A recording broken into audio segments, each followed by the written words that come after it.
Well, you have one second baseman who finally delivered a 3-run homer to break out of a massive slump, while his backup performed a concert after the game. The vibes with this Mets team are just, oh my God.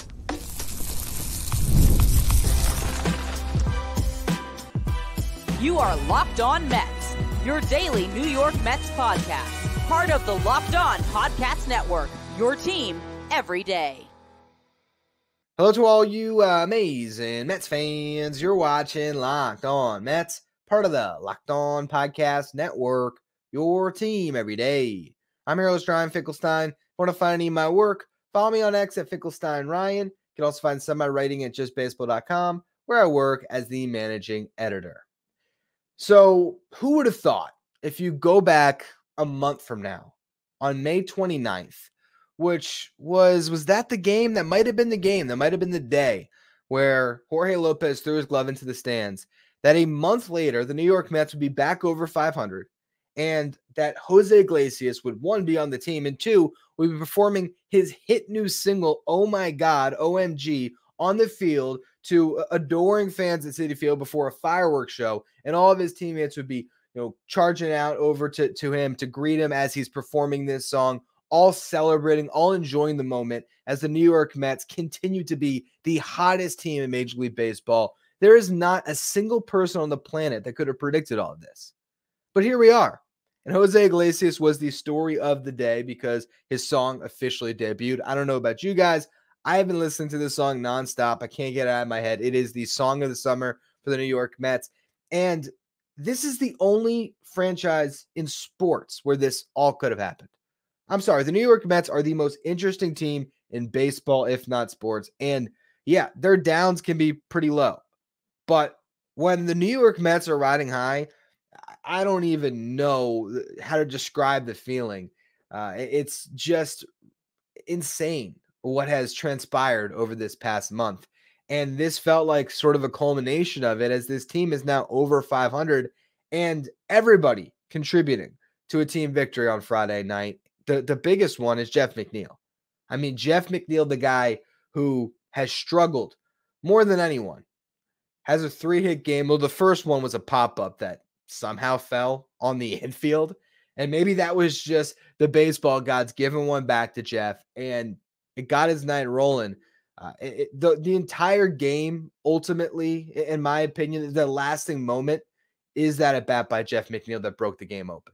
There's a lot that happened before it that we'll talk about, but 6th inning, the New York Mets have a 3-2 lead. Pete Alonso had homered to break a 2-2 tie. You have a couple guys on for Jeff McNeil. Francisco Alvarez followed up Pete Alonso's home run with a double. Tyrone Taylor grounds it out. And here's the good thing about when the team is going right. You get some breaks. Alex Bregman makes an error on a ground ball from Mark Vientos that allows the inning to extend and brings Jeff McNeil up to the plate. And Jeff McNeil, we know it. He's been going through it all year. He had a Jeff McNeil at bat. Swings through strike one, looks at a ball in the dirt, 1-1 count, fouls off a pitch, fouls off another pitch, fouls off another pitch, looks at another ball in the dirt to get even, fouls off a really tough slider. And then he gets a changeup, the bottom part of the zone, and he gets a barrel on it, and he rips a line drive. And I cannot believe that ball soared out of the ballpark, because it just looked like a ball that was going to, really at first I was just hoping it stayed fair, because with Jeff McNeil this year, the luck has not been on his side, but it really looked like a ball that was just going to, drop down in the corner, going to be a double, going to score 2 runs, and still a huge hit for McNeil. And yet a laser beam somehow had enough air under it to get out. And to see Jeff McNeil round those bases, it was the weight of the world coming off his shoulder, the just elation that you saw on his face to have hit that home run. How good that must have felt for a guy that's been down in the dumps all year long. And then to see the way his teammates embraced him, that shows you the type of clubhouse that they have right now. And look, I've been one at times, I don't know if I've talked about it more privately than publicly, but I've talked about the idea that maybe the Mets just eat Jeff McNeil's contract and trade him. His teammates certainly seemed to appreciate him when he got into the dugout. Yes, he had a 3-run homer, but the hug that you saw between Jeff McNeil and Jose Iglesias in that dugout That's a team. These are guys that are competing for playing time essentially, but it's all about team. And it really bodes well for the future because here's the thing about Jeff McNeil. As bad as he's been, there is not a single player in this organization, and I honestly believe this, that has a higher ceiling this year to be a starting second baseman for the New York Mets. Not Jose Iglesias, not Luis Angel Acuna. Yes, you could say Acuna's got this ceiling, but is he going to realize that as a rookie in a potential wild card race? That's asking a lot of him. Is Brett Beatty going to transition to the position and all of a sudden figure it all out right away? Probably not. Jeff McNeil has the ability to play really good defense at second base, and we've been seeing that now throughout this entire month. That's the one thing you can't take away from him. He's been doing it defensively. Now he comes through offensively. He also got a hit later in the game. Patton and Jeff McNeil hit. I had to look back and see where that pitch was, but I felt like it was, a foot and a half outside of the zone. But now he finds a barrel, loops one into the outfield, gets a base hit. Francisco Lindor doubles him home for the 7th run of the game. It feels like McNeil might have found something, and that's huge for this Mets team because it answers what probably is the biggest question on the diamond for them right now, outside of right field. And Tyrone Taylor answers that as well. We'll talk about him more in the next segment, but he hit a solo home run today. So the New York Mets are just a machine right now that keeps rolling. Now, there's still questions. Okay, I think this bullpen's in a really bad state going to Saturday's game, and I'll talk about that in the final segment today because Jose Quintana did not give them length, and you can't have pitchers that are only giving you 4 or 5 innings, start after start. It feels like Luis Severino is the only guy in this rotation that can give you length right now, and that's not sustainable. It's not. I will say it's even less sustainable in a 6-man rotation, so maybe that's part of the hesitation to go to one. You need to make sure that your starters are giving you length if you're going to pitch a man down in the bullpen. Right now, that's what they're doing. But it's a win. I think the fact that you needed Daniel Nunez, Adam Ottavino, Reed Garrett, and Jake Diekman, not in that order. Diekman pitched before Garrett, but the fact that you needed all these guys to get through that game, again, a little worrisome, but ultimately, at least Quintana didn't give up 5 runs. He fought and only gave up a couple. First inning looked ugly, which is the 3rd game in a row that's happened. The Mets have won all 3 of those games. They had a left-handed starter that loaded the bases in the first and pulled a Houdini act to get out of it. And Quintana, yes, he did allow a run this time, but it was before he loaded the bases. Gave up a solo home run to Jose Altuve in the first pitch he threw. And then he got a strikeout, then he walks Jordan Alvarez, gives up a base hit. With 2 runners on, gets a big strikeout, but then walks Jeremy Pena to load the bases. Really tough at bat, 8-pitch at bat, ends up getting a fly out to narrowly escape. 36 pitch first inning. Second inning was a little bit better for him. The Mets tied the game up in the bottom of the first. Francisco Alvarez with the sacrifice fly. The Mets put pressure on Ronel Blanco too. You had Lindor and Nimmo each draw walks. JD Martinez, infield single where Blanco just couldn't make a play on one. Bases loaded. Alonso struck out. Alvarez sac fly. Mets tied it up. Didn't do more than that, though, so it was a 1-1 game. Quintana, solid second inning. Then in the 3rd inning, ends up giving up a run where Jordan Alvarez doubled. Jeremy Pena gets a base hit to drive him in eventually. So it was 2-1 Astros. Quintana 1-2-3-4. Then you had Tyrone Taylor tie the game up. 5th inning, Quintana goes out there at a high pitch count, gives up a leadoff hit. And that's when you had to dip into the bullpen, and credit to that bullpen because Adam Ottavino maybe is pulling himself out of it. Really, had a solid inning pitching with traffic. He did hit a batter. He did throw a wild pitch, but he did not give up a run. Daniel Nunez, once again, giving you multiple innings of relief. Huge double play ball in the 6th inning. Just a beautiful turn by Lindor and McNeil. And then that 6th, as we mentioned, is where the Mets broke out of it with the home run from Alonso, the home run from McNeil. And that gave you some breathing room.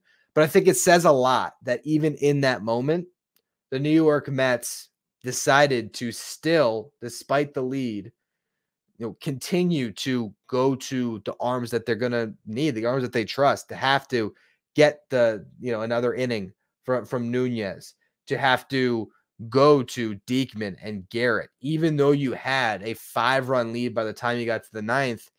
Carlos Mendoza didn't trust Ty Adcock to go out there and get that one, but maybe you're just managing the series the best way you know how, because you ultimately think Maybe you aren't going to win on Saturday. At least you'll win on Sunday. I want to talk about the pitching side of it. So we're going to do that in the next segment here because also there's some news with Drew Smith. So we'll talk about that in just a minute. First, though, a word from our sponsors. Today's episode is brought to you by Prize Picks. Prize Picks is the easiest and most exciting way to play daily fantasy sports. Unlike other apps on Prize Picks, it's just you against the numbers. All you do is pick more or less on 2 to 6 player stat projections, and you watch the winnings roll in. Get in on the daily action with your friends and become part of Prize Picks community today. You can now win up to 100 times your money on Prize Picks with as little as 4 correct picks, so you can turn $10 into $1,000. If you're looking for promotions, Prize Picks has got you covered every week. From lowering select player stat projections on Tuesdays to help your lineup hit, or getting your entry fees back if you have a losing lineup on Fridays, Prize Picks is there to help with those promotions. You can download the Prize Picks app today, and if you use the code LOCKEDONMLB, you're going to get a first deposit match up to $100. Again, that's code LOCKEDONMLB for a first deposit match up to $100 on Prize Picks. Pick more, pick less. It's that easy with Prize Picks. If you're an everyday listener to the show, make sure you become a Locked On Mets insider. This is our texting service. You get updates from me anytime some news breaks on the Mets. So today, when we learned that Drew Smith was going to need Tommy John, the first place I went was the subtext to let the insiders know. You also can ask me questions there anytime. We can go back and forth through text, and you get the lineup graphic sent to your phone each day. If you want to be a Locked On Mets insider, find the link in the episode description. Go to subtext.com/LockedOnMets. So the New York Mets bullpen continues to take hits. Drew Smith is now out with Tommy John surgery, and it was heartbreaking to see him, choked up, talking to the media about it. It's a guy that's been in the Mets organization for a long time. Lucas Duda was the player the Mets traded to get Drew Smith, and that was back. What was that? That was the 2018 season, if I'm not mistaken. It's been a long time for Drew Smith here, and this is it's a bad break for the team because he's a veteran reliever out of that bullpen that you hoped you would get back this year. But honestly, it's even more devastating just for Smith and his career because he's heading into free agency. You never want to be heading into free agency on the back of a surgery. And so I don't know what this means for him. It probably means you get the Mets help as far as aiding you in this rehab process for the rest of this season. And then he's sort of out on his own, unless the Mets are super generous and they sign him to like a 2-year contract and bring him back into the fold. It's a really big blow to him. So it sucks for Drew Smith, wishing him all the best. I think at times the churn of Tommy John surgery makes us numb to it. You know what I mean? Brooks Raley needs whatever it was, the brace surgery or the Tommy John. Nate Lavender earlier this year, the promising lefty that we all fell in love with in spring training, he needed Tommy John surgery. It just happens. It happens so often that, again, you're numb to it. You think, oh, man, Drew Smith has an elbow sprain. It might be Tommy John. It is. And when you first see the news, you're just like, oh, man, like, oh, shucks, it's bad for him. But then you actually watch him talk about it, and he knows that there's a special team in that clubhouse right now. He knows that he might not throw another pitch for the Mets. It humanizes it a lot more, and he knows that he's got a long road. I think he said it's the second one. So it just sucks. It just does. So Drew Smith was already, off the roster. He was already on the IL. Now he's going to be moved to the 60. That's going to clear up a spot where the Mets will probably have to backfill and add somebody else eventually that can give them some innings. We'll see who that is. They do have a couple guys pitching on rehab right now.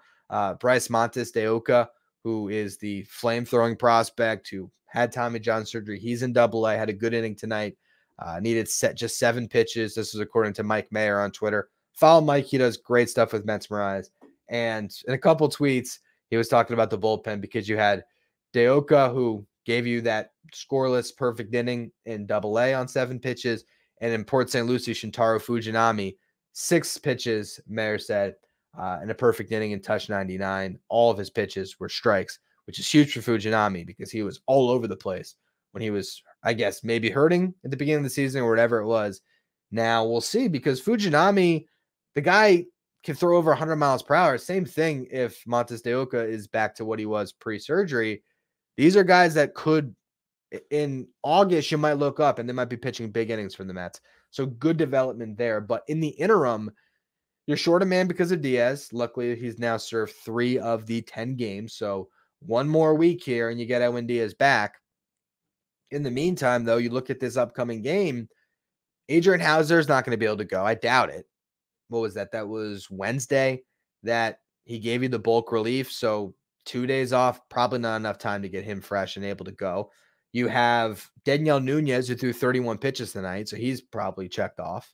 So a 7-man bullpen because a 5-man bullpen. I think Ty Adcock and Danny Young are going to have to pitch in this game because they're the fresh arms. So I imagine you see those 2 guys. And then you're going to have Jake Diekman, who threw 8 pitches in this game, probably available, I would hope. And maybe one of, if not both, of Garrett and Ottavino. But those guys are going to start to get used a lot as well here. 15 pitches for Garrett and 18 for Ottavino. I think Garrett might be a little more ready to go, but you'd see, because if you pitch either of those guys, you definitely burn them for Sunday. So the Mets are in a tough spot, and this is where I thought they were going to maneuver their rotation around earlier this week.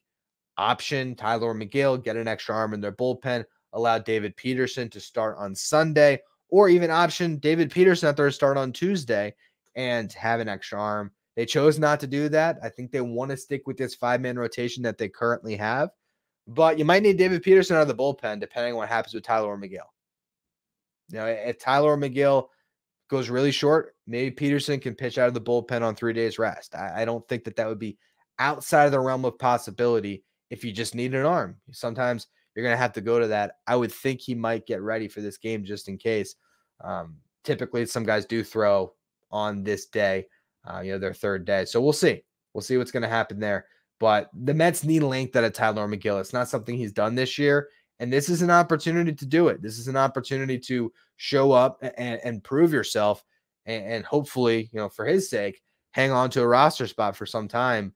If he goes out and he gets knocked out of this game early, I don't know how you could justify keeping him on the roster. I really don't, because then your bullpen's going to be taxed. You're going to need to grab an arm. And Jose Butto pitched on Friday night in Syracuse, went 7 innings, allowed just 2 runs on 5 hits and 2 walks in AAA. So, Butto would be ready to go for McGill's next turn if he doesn't pitch well. So it's kind of do or die here for McGill and for the Mets. Again, they need him. They need him big time in this one. The question is going to be, who's going to start in the lineup with a lefty on the mound? Have Jeff McNeil and Tyrone Taylor become near everyday players for this team? I want to talk about those 2 guys because all of a sudden they are contributing, and they're the guys that are the biggest question marks in this lineup moving forward. Big game tonight, so I want to go through it in just a minute. First, though, another word from our sponsors. Today's episode is brought to you by Tax Network USA. Here at Locked On Mets, we pride ourselves on getting you the latest news for the Mets, whether it's the offseason, regular season, draft time, spring training, playoffs. Whenever you need your news, it's year-round. We're here with Locked On Mets. You know what else is year-round? Collection season. Just because tax season is over doesn't mean the IRS will stop coming after you for unfiled taxes.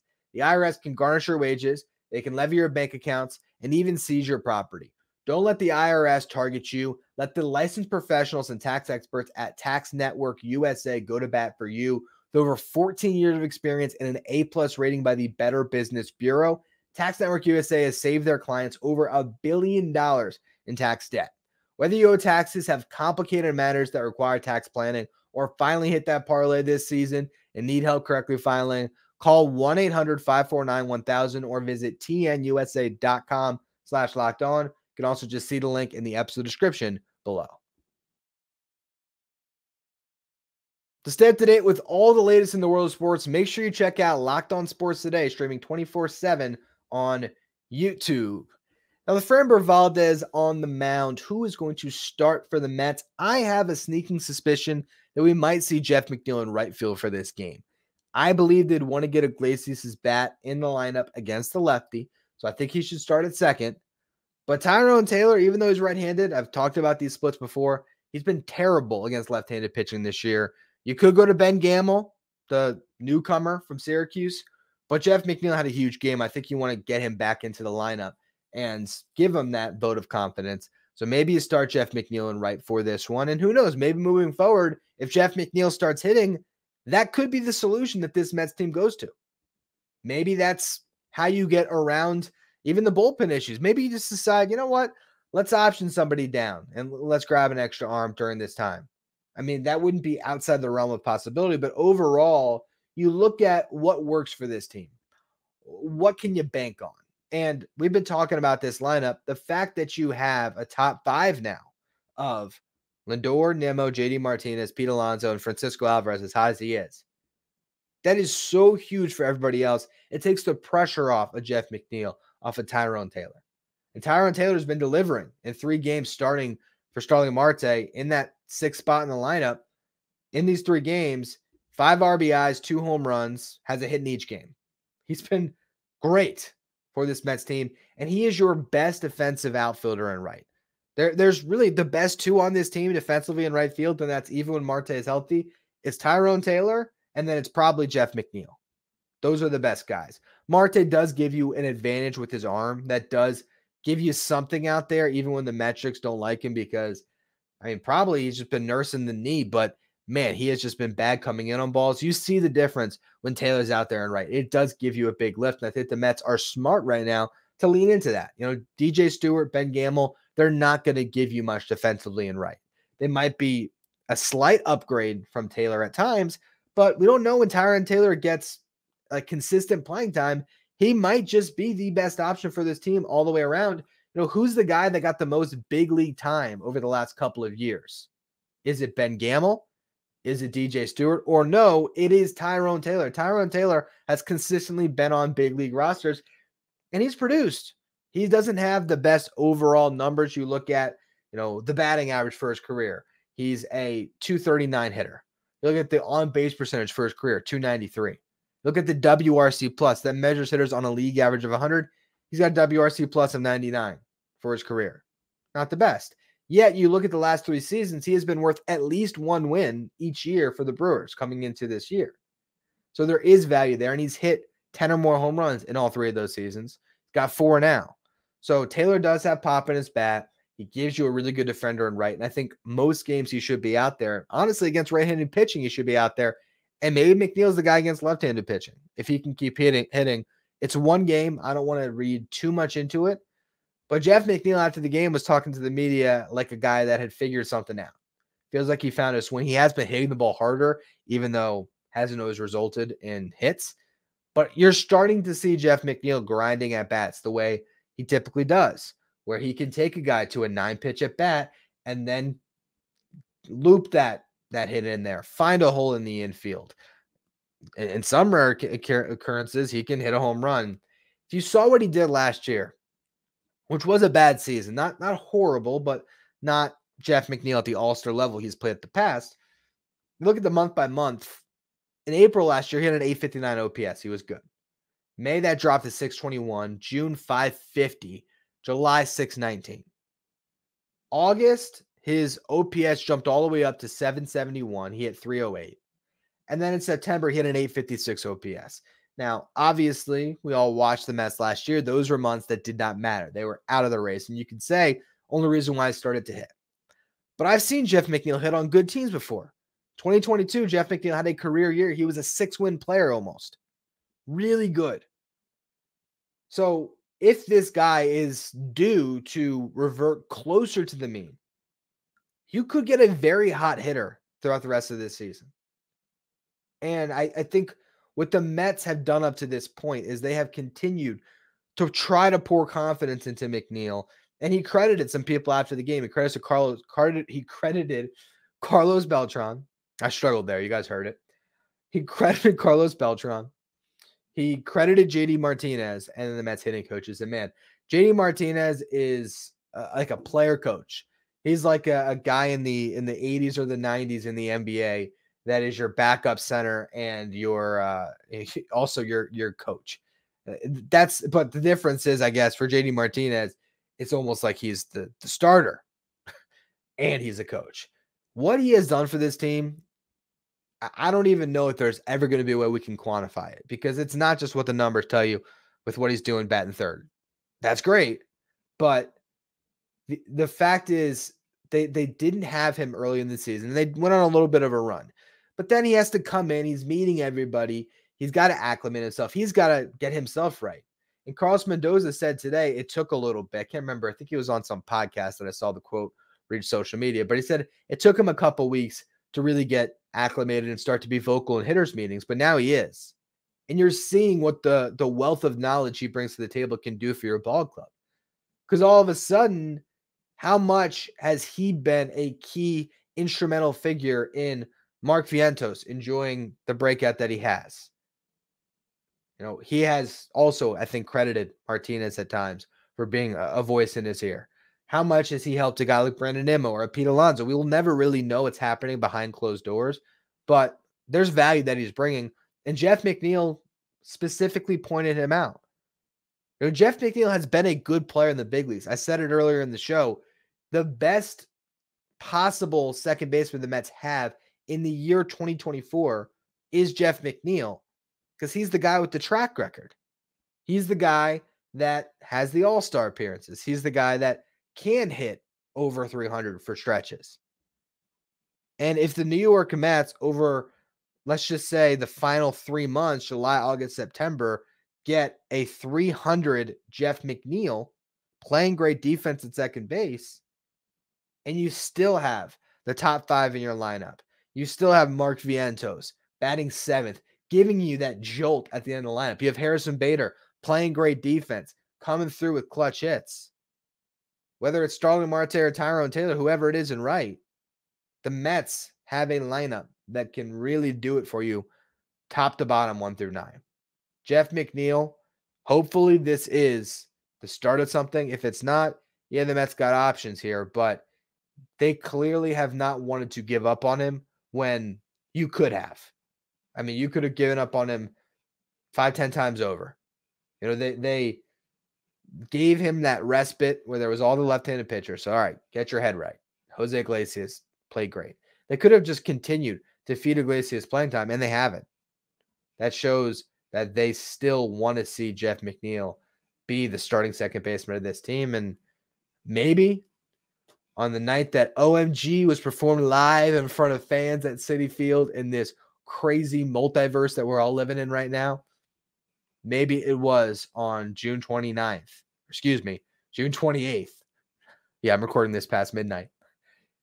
But maybe it was that game that allowed Jeff McNeil to click back in and be the player that we've seen him be in the past. Only time will tell.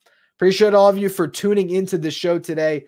Was going to talk about some hitting prospects, but there was just a lot to cover with the big league club. So we'll aim to do that as part of tomorrow's show, as well as breaking down Saturday's game between the Mets and the Astros. Mets going for another series victory. We'll see if they can pull it off.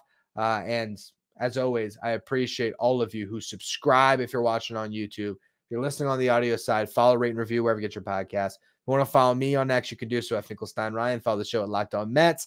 Thank you for making Locked On Mets your first listen or your first watch every day. Now for your second watch, head over to YouTube and check out Locked On Sports Today, which is streaming 24/7, giving you all the latest in the world of sports. Locked On Sports Today is also streaming 24/7 on Amazon Fire TV.